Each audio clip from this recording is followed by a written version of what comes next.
And we are recording, so if anybody wants a copy of this, we can text it to you. We gotcha. We gotcha.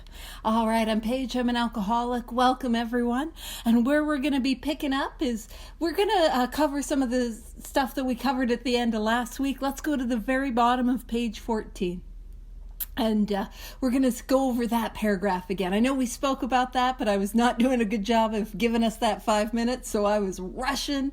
And it's just such a beautiful, vital, important paragraph. So let's take a deep dive and keep on moving. So, very bottom paragraph, page 14. And what we're talking about is Bill Wilson's 12th step work. That's what we're talking about.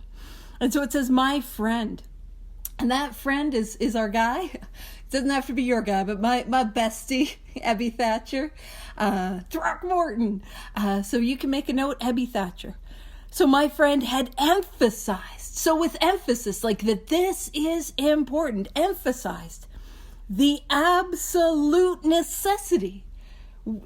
The language that is being used is not wishy-washy. It's not like if you feel like it, if you want to.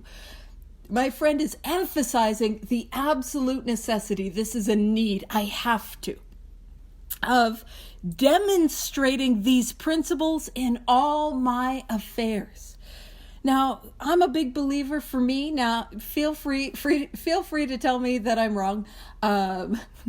I'm more than happy for that. But for me, I really take a look at the principles not being nebulous concepts, but instead the principles are the tangible actions of the steps. And the reason I take that tract is because I am not called to talk about the principles, although I have been asked a couple times. I have not been called to discuss them, think about them.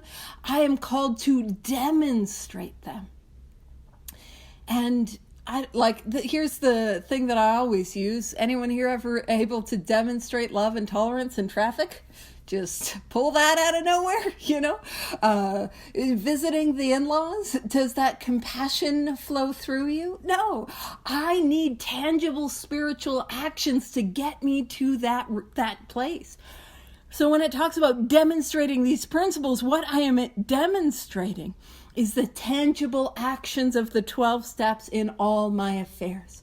What I mean by that is it's not that I have this little AA basket over here where I put my little AA and I'll be little Miss do-gooder between the prayers of the meeting. Look how spiritual I am.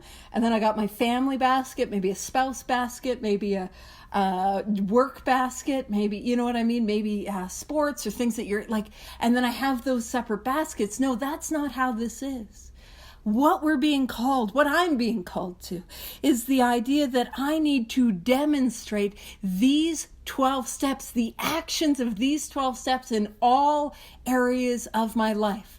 12-step is not like this set it and forget it 30-day challenge. It is, although you can work through the steps quickly, it is a way of life. And I'm to demonstrate it in all areas of my life. And he goes on to say, particularly was it imperative. To be imperative is of the utmost importance. So particularly, so in specific, which is absolutely how you do grammar, but specifically, it is of the utmost importance to work with others as he had worked with me. What does that mean? How did Ebby work with Bill? Took him through the actions of the steps. So what we're saying, it is of the utmost importance to sponsor others, to carry this message to others, to work with others.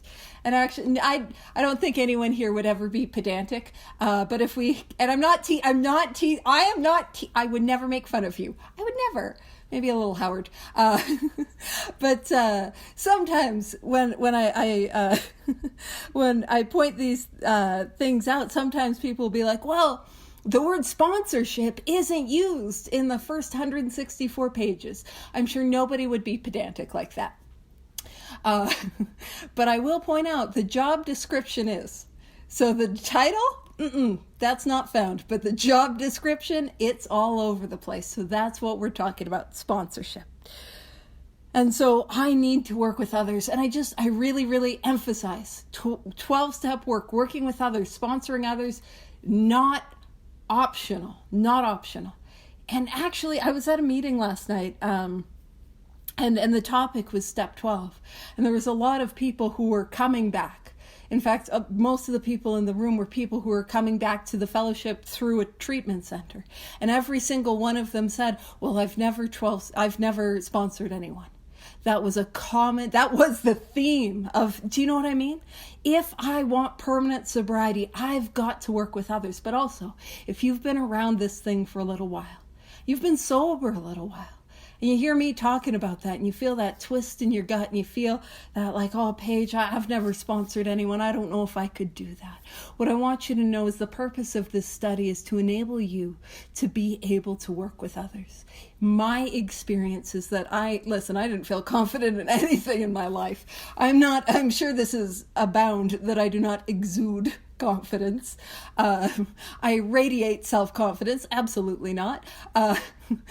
It really wasn't until I really understood the book that I felt very comfortable in sponsoring others. Like, the purpose of this is to help you help others. And that's my hope. And so if you're not sponsoring others, it's not like you're bad. I'm sure as heck not going to shame you, but I'm going to lovingly encourage, like, let us help you do it, because it is the best.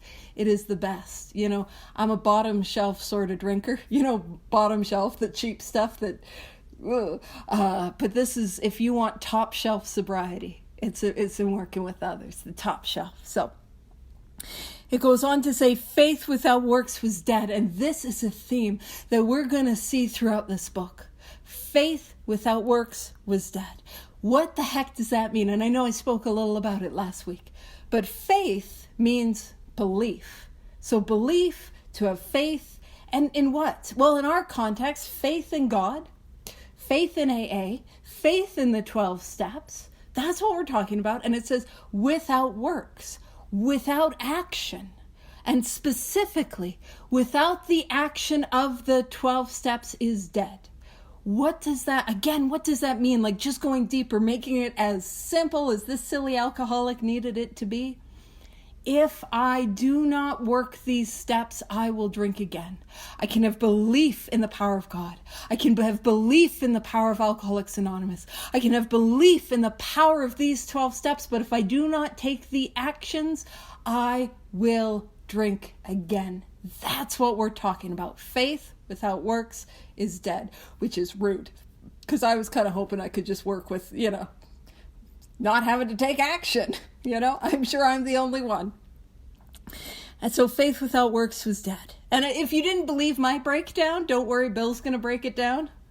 Which in my mind, as I said that, I'm imagining him doing like a like beatbox and like the dancing, I'm so silly. Alrighty, so faith without works was dead, he said.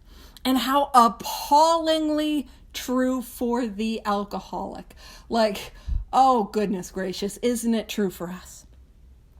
For if an alcoholic failed to perfect and enlarge his spiritual life. See, this is that thing that I say a lot, that this is not a set it and forget it deal, that this is a way of life. This is how I live my life. And what matters is how I grow spiritually. So we're going to aim for perfection, knowing that we will fall short, and spiritual perfection. Spiritual, yeah, we're going to launch. We're going to dive into that, right?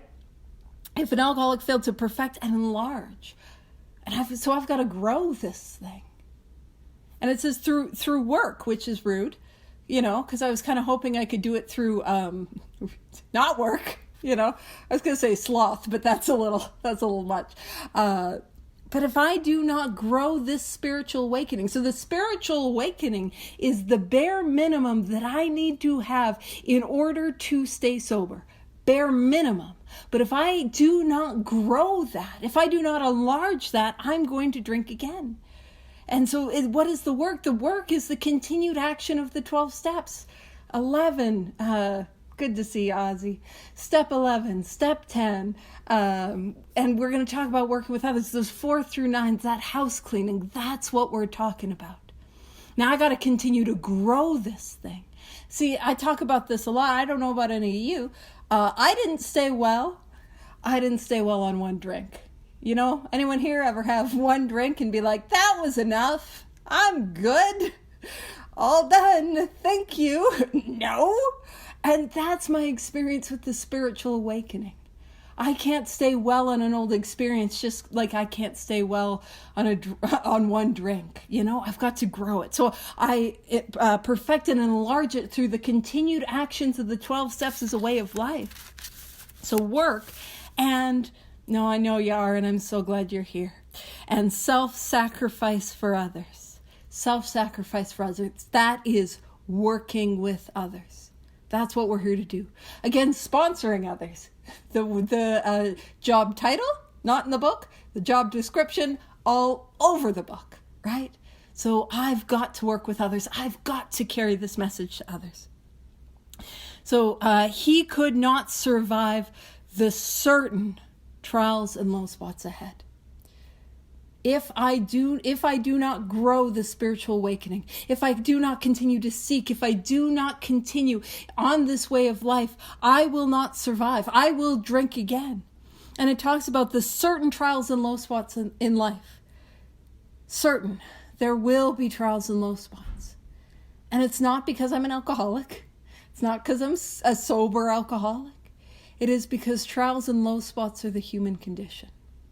It is a part of life. Loss, grief, pain, suffering is a part of life. And I am not exempt from life just because I'm living a spiritual way of life.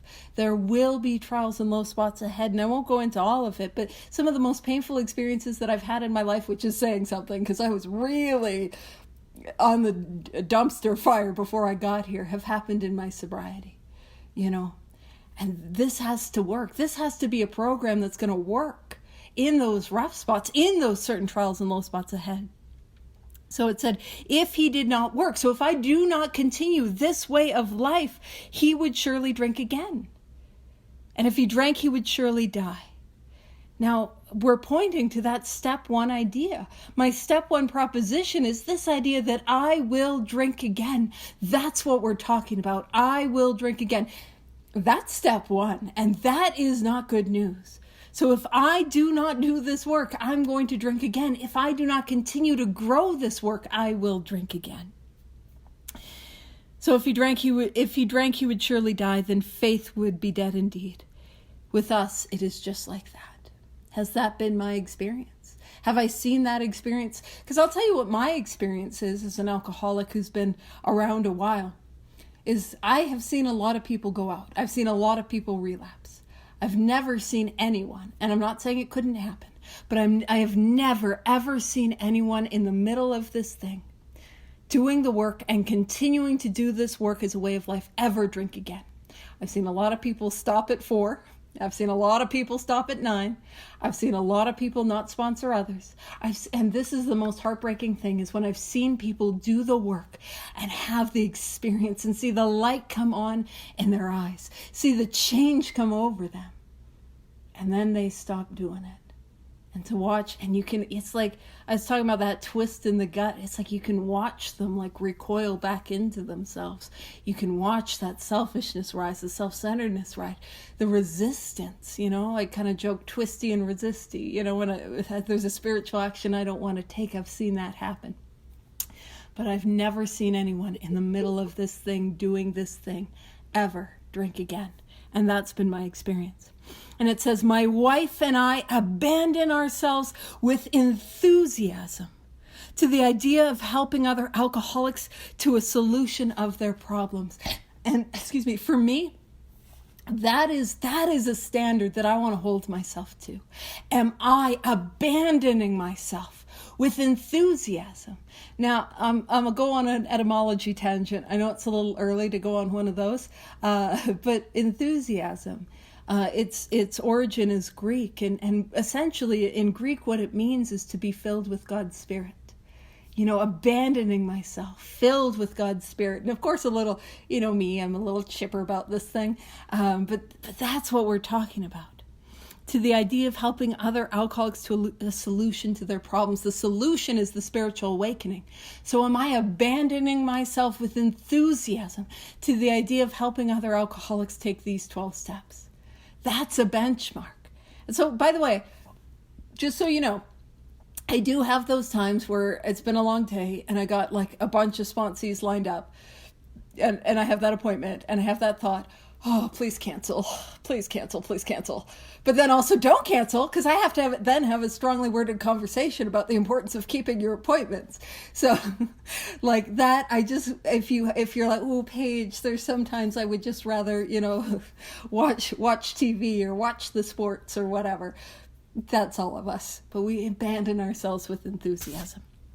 So it says, it was fortunate for my old business associates remained skeptical for a year and a half, during which I found little work. Bill Wilson still struggling financially, even now that he's sober. And actually, we would have spoken about a couple weeks ago how Bill Wilson lost the family home in sobriety. The book goes out to the world and they lose the home, Lois's family home. So he's homeless in sobriety. And it says, so certain trials and low spots. I'm not going to say that's going to be what will happen for us. And in fact, here's my experience, is I work with a lot of people, and I've worked with a lot of people who would come out of a treatment center, and they were so afraid they wouldn't have anywhere to stay. And I've worked with people, I don't think I've ever had a sponsee that didn't have fear of financial insecurity, that we worked through on their inventory. But my experience is I have never had a sponsee who stayed sober as the result of the work end up homeless. I've just never seen it. Even ones that were kind of doing it, half measures that didn't end up staying sober. They found places, like it just worked out. But Bill Wilson experienced homelessness and sobriety. So I was not too well at the time and was plagued by waves of self-pity and resentment. This sometimes nearly drove me back to drink. Hold on.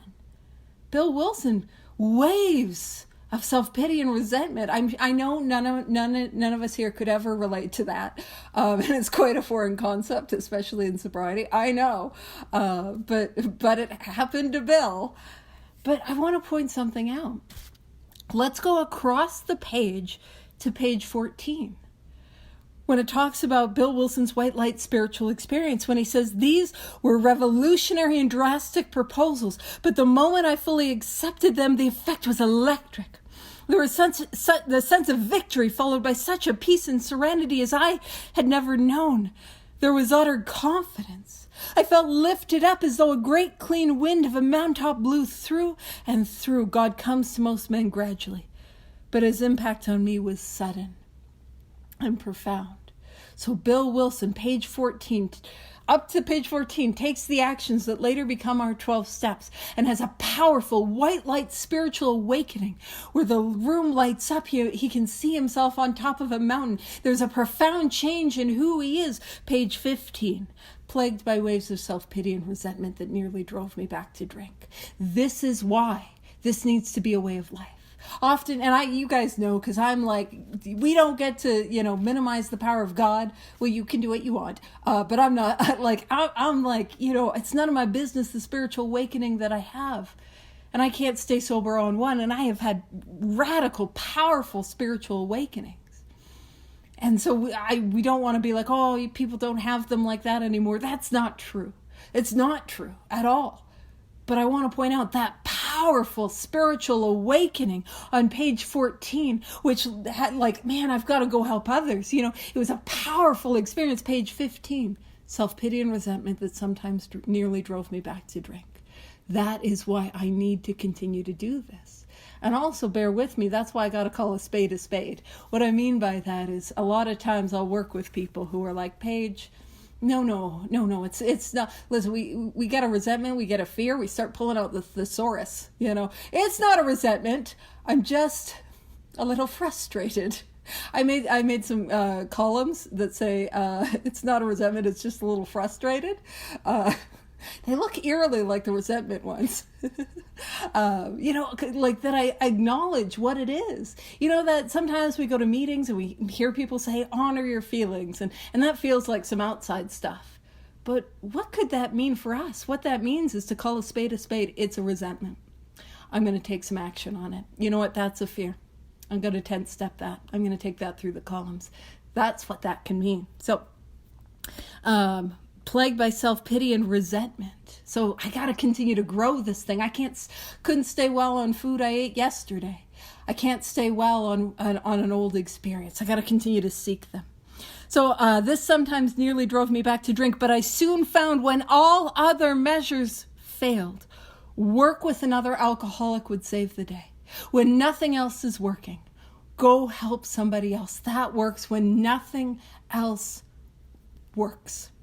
That's what it's saying. And I'll tell you, that's my experience. And I've got some weird health issues.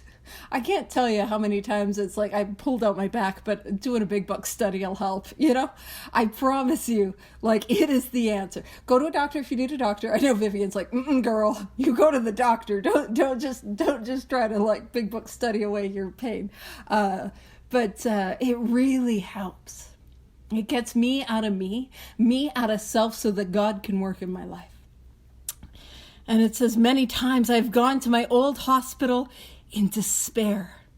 When talking to a man there, I would be amazingly lifted up and set on my feet. And that's I'm crawling in. Life has beaten me down. I'm on my hands and knees. Go work with somebody else. Lift it up. I can walk out of there. It is a design for living. Annoyingly, a design for living is a way of life. You mean I gotta keep doing that? I know that's been the thrust of all I have said this evening, is that we gotta keep doing it. But still, it's wait, what do you mean I need to continue to take inventory? Yeah. I'm talking to a man there. I would be amazingly lifted up and set on my feet. It is a design for living that works in rough going. And that is my experience. That truly, truly is my experience. I've been having some life stuff. And it's how I'm able to show up today is radically different than how I would be able to show up if it wasn't for this way of life. So we commenced to make many fast friends.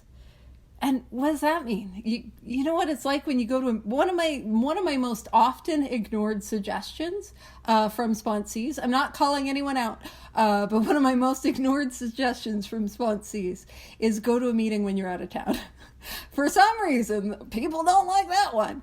But it's you go to a meeting and in a place, in a city, in a country where you don't know anyone, and quick friendships.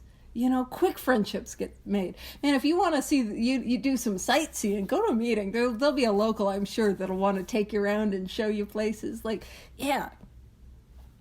And that fast friends. And a fellowship has grown up among us, of which it is a wonderful thing to feel a part. This, for me, is a sneaky little promise. It doesn't have to be for you, but for me it is. The joy of living we really have, even under pressure and difficulty. The joy of living, even under pressure and difficulty. I don't know about you, but before I had a rigorous application of the 12 steps in my life, you could take me to Disneyland or Disney World. I don't know which is the one that's supposed to be happier than the other.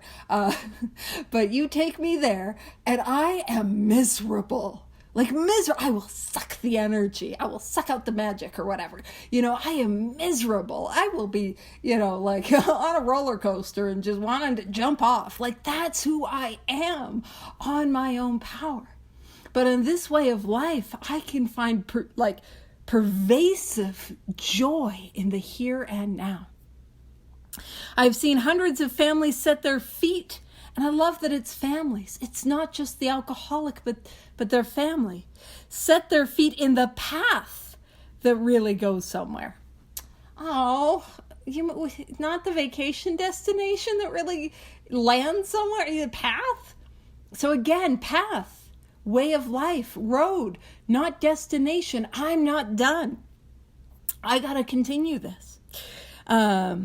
So have seen the most impossible domestic situations righted, feuds and bitterness of all sorts wiped out. I've seen men come out of asylums and resume a vital place in the lives of their families and communities. Business and professional men have regained their standing. Like this is what the result of a spiritual awakening looks like. Some of these things. Like this is powerful. This is what is available. And now it probably, if we haven't done the work, that doesn't feel any more achievable than don't drink, go to meetings. But I promise you it's way more achievable than don't drink, go to meetings. Especially if I am an alcoholic. But man, there's so much more to this thing. You know what I'm saying? Why settle? Why settle? And it says there is scarcely any form of trouble and misery which has not been overcome among us. And I believe that is a line that has become more and more true as time has gone by. You know, it was about 80 white dudes. 80 white dudes. And I have a feeling there's a vast depth and width to the trouble and misery which has been overcome among us here in 2024. And the variety of alcoholics who have recovered from this illness. So in one Western city, that would be Akron and its environs. That would be the suburbs around Akron. The one that I know offhand is Cuyahoga Falls. I was at a hotel there. This is my little Akron fun facts. So in Akron and its environs, there are 1,000 of us and our families. We meet frequently so that newcomers may find the fellowship they seek. So why do we have meetings? To help the newcomer, to help those who are hurting, to help those who are struggling. That's the thrust of what. And like, listen, I know I said don't go to me. I know I'm not anti-meeting. I love meetings. It's one of those things that was always the easiest part for me. I'm like, oh, I got to show up. There's free coffee. Occasionally there's snacks, and I got to talk about me. Heck yeah, going to meetings. That was easy.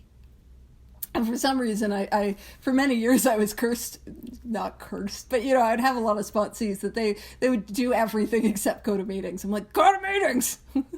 It's kind of like if my mom, when I was growing up, she's like, one day I hope you have a kid that's just like you. It's like, sponsoring, one day I hope you have a sponsee that's just like you, But that's what the meetings are for, to help those who have not yet found a way out, which can help my orientation to the meeting, which is to say, what can I bring to it?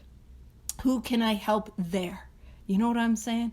It's not about what can I get, but what can I give? And I promise you, when I show up to a meeting focused on what I can get, maybe this is not your experience. Maybe you guys are just more spiritually well and on the beam. But when I'm focused on what I can get when I get to a meeting, I'm noticing how I don't know about that share. I don't know about, you know what I mean? I get my little judgy pants on and they're doing it wrong. And that person, they're sharing too long, better wrap it up. Why doesn't this meeting have a timer? You know what I mean? Like, that's how I am when I show up, focused on what I can get. But when I'm focused on what can I give, it's a different sort of listening. I'm listening who's in pain, who needs help, who might need a sponsor. I'm looking for that person who wants to leave the meeting as soon as it's over. You know what I mean? Or like leave the meeting as soon as it's over, like in the chat. Like that's the thrust of what I'm focusing. And when I do that, it is abundant. When I do that, man, the meetings, it's a lot better. I promise. It's the exact same meeting, but it's so much better. So at these informal gatherings, one may often see from 50 to 200 persons, which is quite the growth. We are growing in numbers and power. An alcoholic in his cups is an unlovely creature. A drinking alcoholic, that's what it means to be an alcoholic in his cups. And safe to say, when I was drinking, I was not delightful to be around. I was breaking things, and rarely were my pants dry. And I don't think I had two shoes, you know what I mean, that often. And it says, so, I'll just read it and talk about it. Our struggles with them are variously strenuous, So it's a lot of work. Comic. So there are some real funny moments, and tragic. And what Bill is trying to do is trying to prepare us for the responsibilities of working with others. It says, one poor chap committed suicide in my home. He could not or would not see our way of life. And what I love about that is Bill Wilson isn't, I'm going to tell us who he is, because I'm a weirdo that's like, oh, who's this guy? But Bill Wilson isn't telling us who he is. Bill Wilson isn't making this about him. I'll explain the situation, and you'll see how I would have made it about me. But Bill Wilson is making it about the poor gentleman who could not find this way of life. And he's giving it as just a heads up for us. And so the gentleman who passed away, his name was Bill C. And he was, so this, again, this is why we had to change the stories. It's all these bills. It's Bill 1, Bill 2, Bill 3, Bill 4, all these bills. And he was an alcoholic, but he also struggled with gambling, and he died in 1936. And it was after he lived with Bill and Lois for a year. So imagine having someone live with you for a year. And what had happened is that he had stolen like $700, like over, I think it was over the course of that time, $700 of their clothes and their luggage. And he comes in, and I won't describe how, but he comes in and he finds him dead. And when that sort of, listen, when things happen to me, I make it about me. I'm like, do you know what I went through? I would make that about me, because I am self-centered. But he's not making it, Bill Wilson is not making it about Bill Wilson.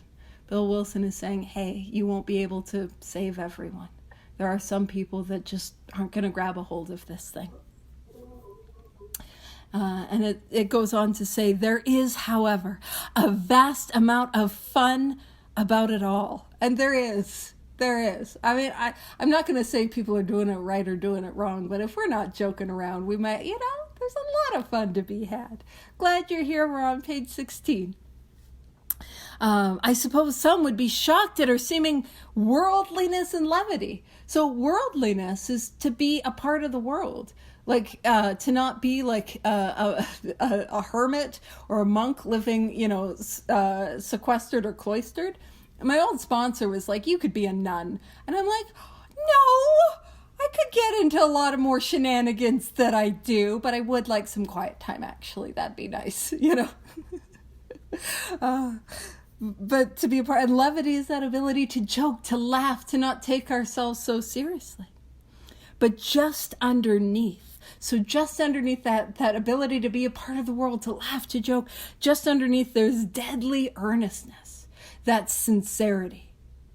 And it says faith has to work 24 hours a day in and through us, or we perish. Faith has to work. Faith cannot be an over there idea. Faith without works is dead. Faith has to flow through me as the result of the actions that I take 24 in and through me 24 hours a day, or we perish.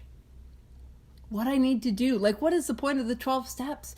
It's to clear away the channel inside of me between me and God, higher power, creator, spirit of the universe, so that power can flow through me.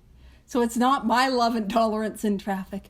It's God's love and tolerance that's flowing through me in, I don't drive, so actually traffic doesn't stress me out, but in traffic, and that happens as the result of the actions, praying, meditating, inventory, amends, this consistent action.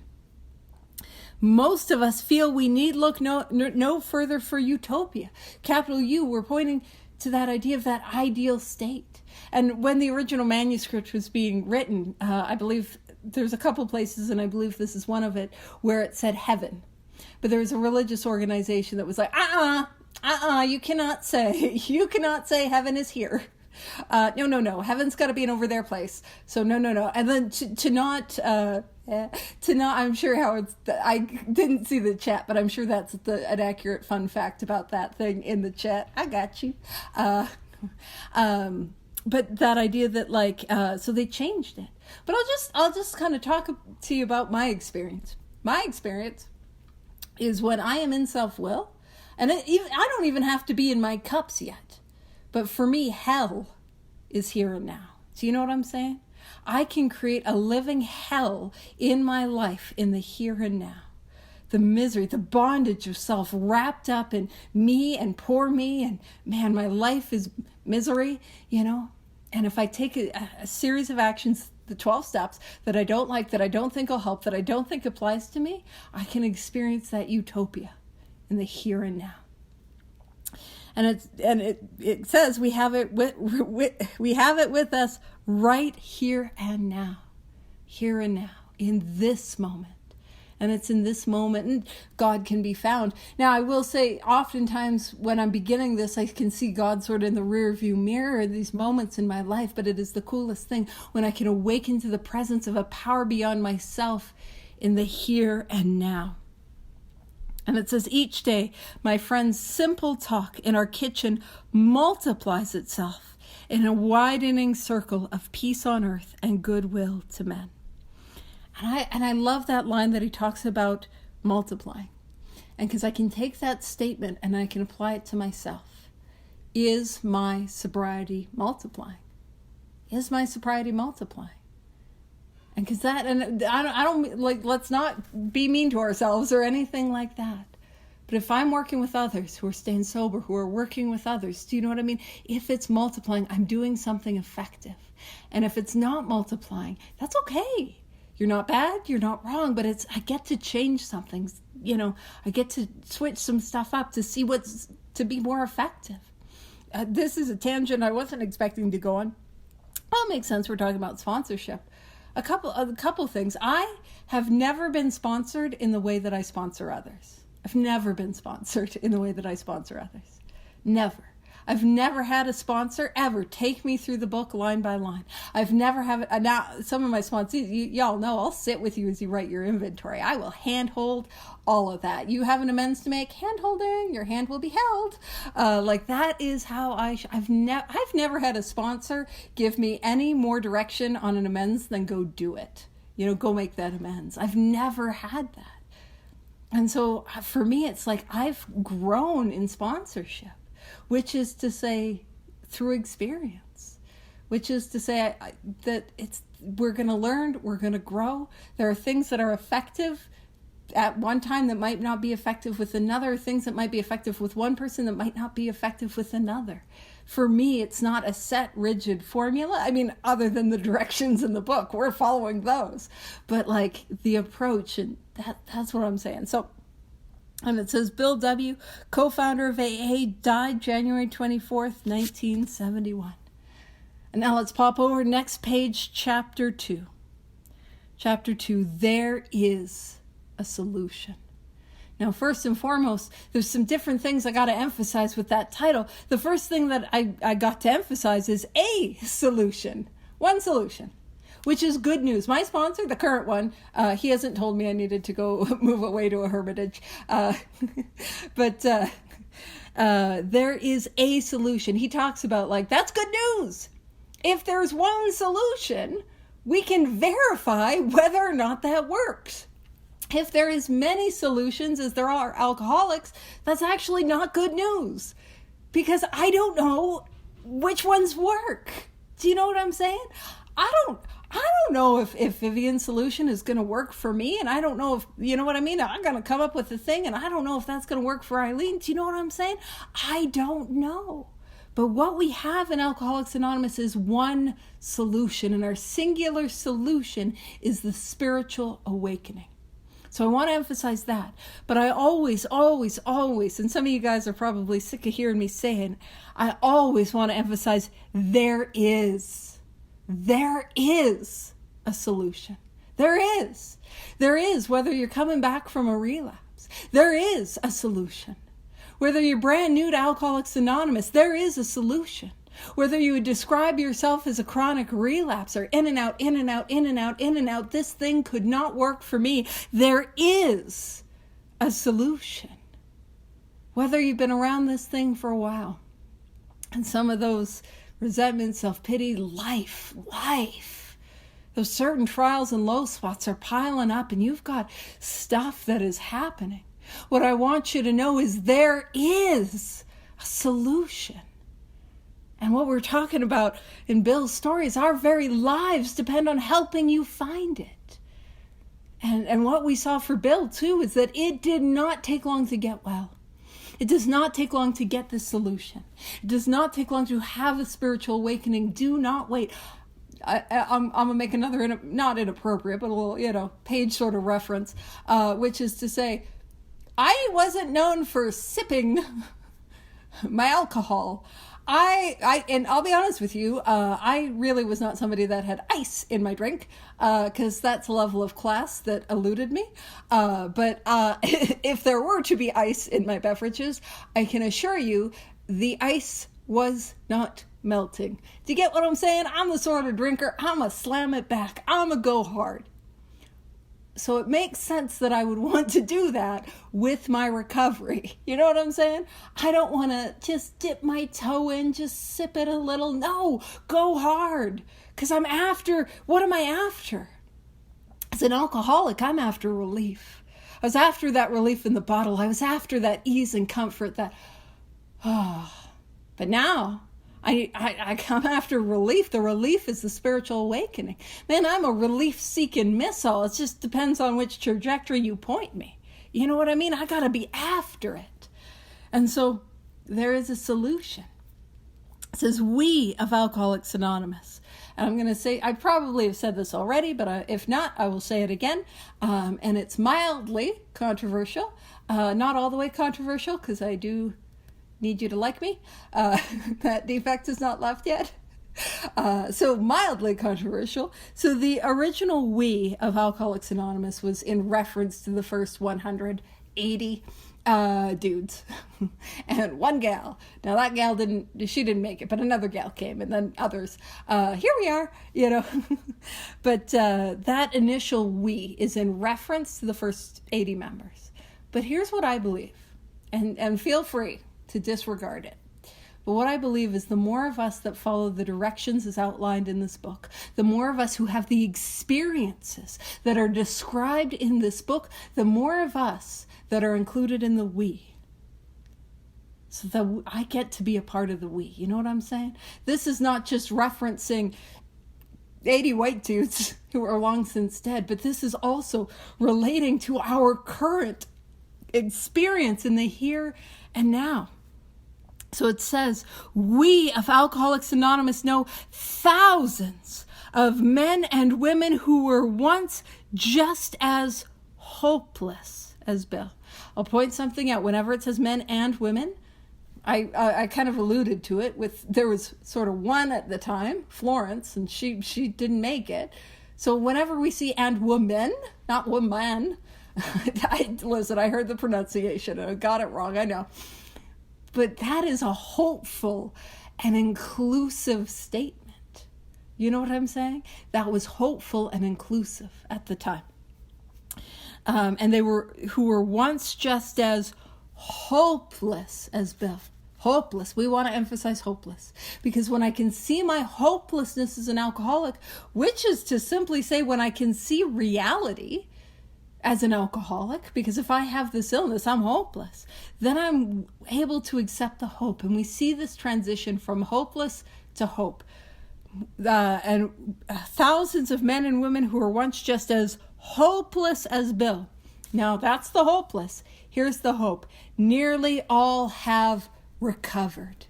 There's that word, recovered. Yes. And if you're kind of new to that word recovered, or you hear people use that word recovered, and you're like, I'm not a fan of that word recovered, bear with me. What I want you to know is recovered does not mean cured. I would describe myself as a recovered alcoholic. I am a recovered alcoholic. I am not cured. There will never be a time in my life where I could ever safely drink again. Because as a recovered alcoholic, I take a drink, the allergy takes me, and off I go. So I'm not cured. But also I am recovered, and just as I can never ever safely take a drink, I can never ever safely not be fully engaged in this way of life. If I stop doing this work, I will become unrecovered reasonably quickly. And not as quickly as I think I will. I think I got some time, or I think it'll take a little bit longer. I think I can coast a little, but I will get to unrecovered far faster than I think I will. So nearly all have recovered. So what does it mean to be recovered? We see recovered as it is described in the 10-step promises on page 84.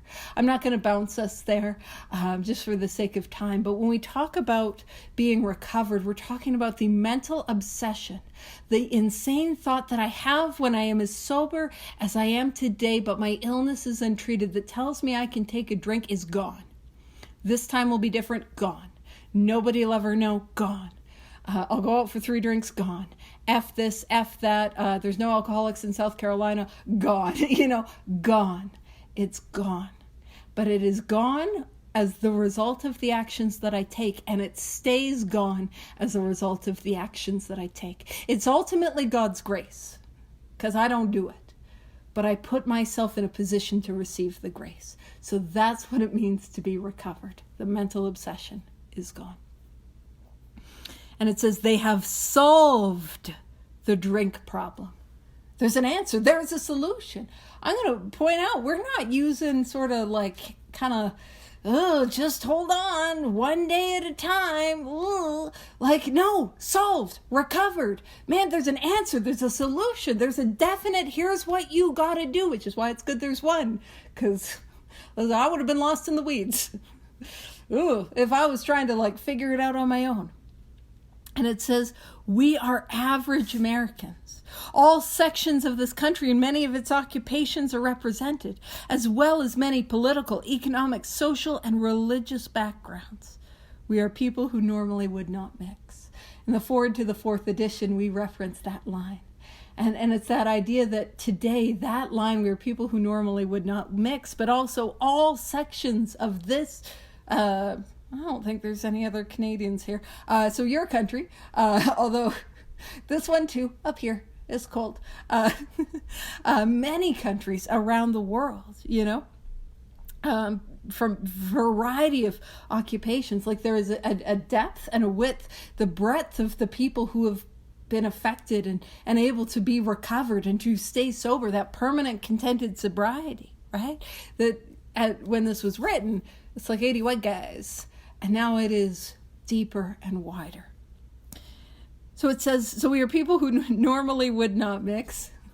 And some of you are looking at me and you're like, absolutely not. If my life didn't depend on it, I wouldn't be here.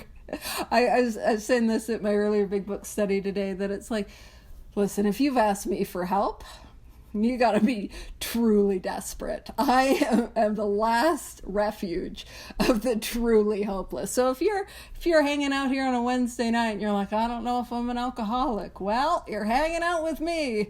So it's a good indication that you're pretty hopeless. You know what I'm saying? You got a bad strain. It's a bad strain that you got if you're hanging out with me. But there exists among us a fellowship, a friendliness, and an understanding which is indescribably wonderful. We are like the passengers of a great liner the moment after rescue from shipwreck, when camaraderie, joyousness, and democracy pervade the vessel from steerage to captain's table.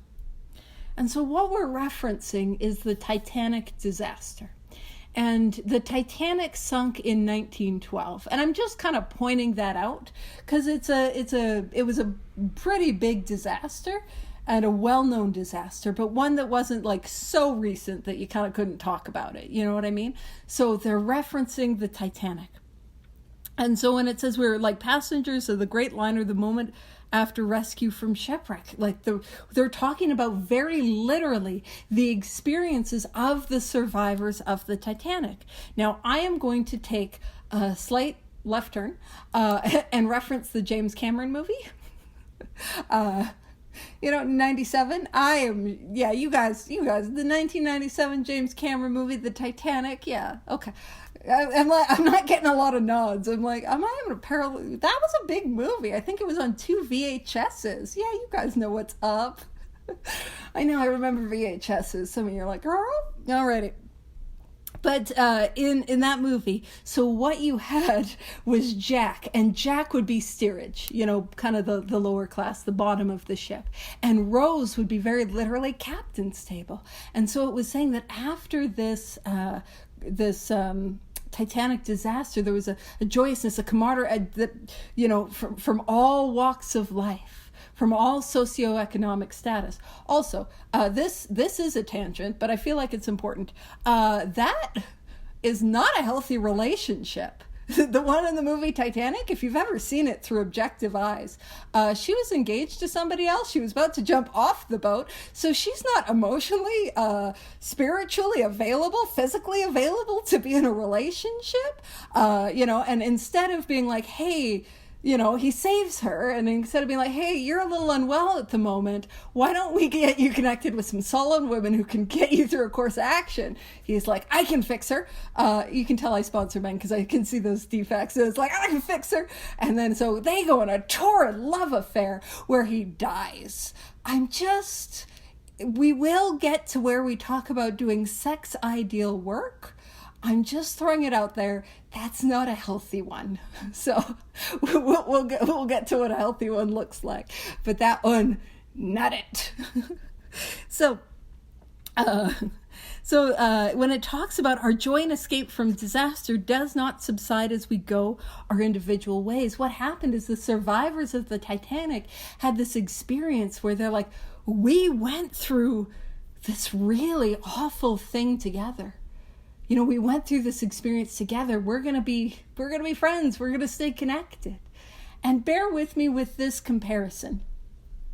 If anyone here has ever went to rehab, I didn't go to rehab, but I've worked with a lot of people around rehabs. There's a thing in rehab where people are about to graduate. They're like, we are going to be friends forever. We're going to do sober camping. We're going to do sober activities. We're going to hang out, and we're going to be besties, and it will be great. Now, what happens? They drift apart. And that is exactly what happened to the survivors of the Titanic. So when it says the feeling of having shared in a common peril is one element in the powerful cement which binds us, but that in itself would never have held us together as we are now joined. So often we come to AA and we hear common problem, common problem, common problem. And we do have a common problem, but a common problem by itself does not hold us together. That is one element, so it's in the cement, and the cement's going to hold stuff together. Ooh, that's another, Bill's got some construction metaphors. As we saw earlier, though, he wasn't doing a whole lot of manual labor, but he's got some construction metaphors. And so what are the other elements that hold us together? Because I have a feeling if we all show up to a bar together and we're all in our cups, we're all drinking, we are not going to be besties, We are not going to have that joyousness of camaraderie and democracy. There might be some fisticuffs and somebody's crying in the corner and somebody's stealing somebody's man. You know what I mean? Something's going on. I mean, you would never, But that's what it's like for me. So what holds us together? And it says the tremendous. So this is a monumental, the tremendous fact. Not like, that's a bit of a good idea. Tremendous fact is a fact for every one of us. For every one of us. So those who have recovered, those first 100 members, and for those of us who have recovered, this is our tremendous fact, is that we have discovered a common solution. Now that common solution is the spiritual awakening. That is our common solution. And it says we have a way out. Now, our way out from the hopelessness to the solution, the way out is the 12 steps. That's our program of action. A way out on which we can absolutely agree and which we can join in brotherly and harmonious action. The 12 steps are based in action, and we work together action.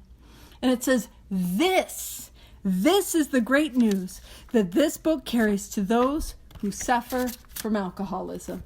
And that gives us about 5 minutes, and we're at the end of the page, so why don't I leave it there and I'll throw it over to you guys.